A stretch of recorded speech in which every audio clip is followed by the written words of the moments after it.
Hi, I'm Stephanie, and this is Chef Julie, and we're two of Festival's registered dietitians. We're joining you from our kitchen today, and we are talking 20-minute meals. Absolutely. We are about to make a creamy polenta with a turkey sausage ragu. That sounds delicious. Should be awesome. So we're going to get right into it. Okay. We already have garlic going, and it smells absolutely wonderful in here. And I'm just going to crank my pan up just a little bit. And we have a little bit of olive oil in there. And I'm going to add my turkey sausage. And I'm just going to break that up a little bit. And this already has quite a bit of seasoning in it, so that with the garlic is going to be really delicious. And just browning this is probably going to take 4 or 5 minutes. Okay. So we're going to let that go and add just a little bit of chopped fresh oregano. Okay. So I see that, with the garlic and oregano, you're using fresh. Can we go ahead and use dried in place of that? Absolutely. When you're adding in a dried herb instead of fresh, you just want to do half of what the recipe calls for because it's a lot more fragrant and pungent flavor. Okay. And with the garlic, is that something that you always have to buy the cloves of at the store? Absolutely not. I always get the minced garlic that's in the jar because it's super easy. I can just scoop out however much I need. But if you really love chopping garlic, you can certainly buy it whole. Okay. So that minced garlic in the jar, where do you find that? That's actually in the produce section. So Okay. You can find that right next to all the lettuce and the dressings and those types of things. Awesome. All right. So I'm going to go ahead and stir this up and let that go a little bit.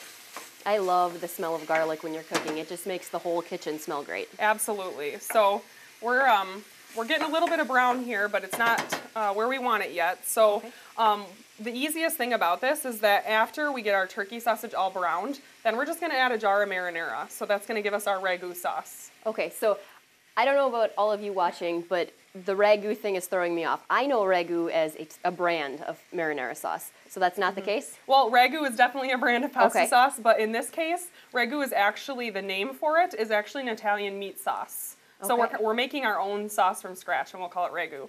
That's so fun. I learned something today. Right, exactly. So we're going to let that go a little bit longer because we want to make sure that it's fully cooked. Okay. All right, so we're back here. And we've let this turkey sausage cook for just about 3 or 4 more minutes to make sure that it gets fully cooked. We don't see any pink. And we are going to add the entire jar of marinara. And I chose this brand because it doesn't have a lot of added sugar or salt. So again, if we want to add any of our own flavors, we can do that. Okay. So we're just going to stir this up and make sure it gets thoroughly mixed in, and then we're going to let it get heated up there. And we are going to serve our ragu sauce with a creamy polenta. Okay. I'm just going to jump in, and I guess, as a person who doesn't typically eat that, can you explain what polenta is? Absolutely. So it's basically just cornmeal, Okay. and polenta refers to the completed dish, and it's Okay. usually served as a side. So really all there is to it is the cornmeal. Okay. And I used instant polenta because it only takes about 3 minutes to cook. So it's one of those things that fits easily into our 20-minute meal. All right, so it looks a little bit like a cream of wheat type texture. I'm thinking that at home, my family's not going to love that. Is there Sure. anything I can use in place of polenta? Absolutely. This type of dish, it's Italian, so it's perfect to serve with a whole grain pasta. All right, so that would probably take a smidge longer than the instant polenta? Yeah, so what I would do is I would actually start that pasta and let it get boiling, and it would be all done before the sauce. Okay. So that would be perfect for that. So I think now that our sauce we have kind of a rolling boil going, I think it's all heated through. Okay. So what we can do is go ahead and shut this off, and we can head over to the counter here to finish up. I'll grab So the if you just polenta want to for grab that polenta and bring that over. So the last thing we're going to do before we garnish it and all that pretty stuff is we're going to chiffonade some basil. So if you're unfamiliar with what chiffonade means, That would be me. basically it's a really nice way to present the basil. It makes it into nice little ribbons, so it's perfect for a garnish. So we take our basil leaves and we just stack them flat on top of each other.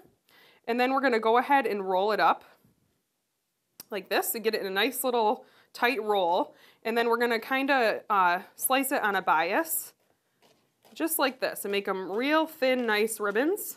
I think I could actually do this at home. Yes, absolutely. Probably not that quickly, but it might take you a little bit longer.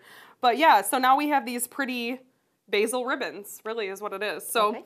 now we're gonna go ahead and plate this up. All right. So we'll take our bowls here, and we're using clear ones so we can see the beautiful dish that it's gonna be when we're all finished.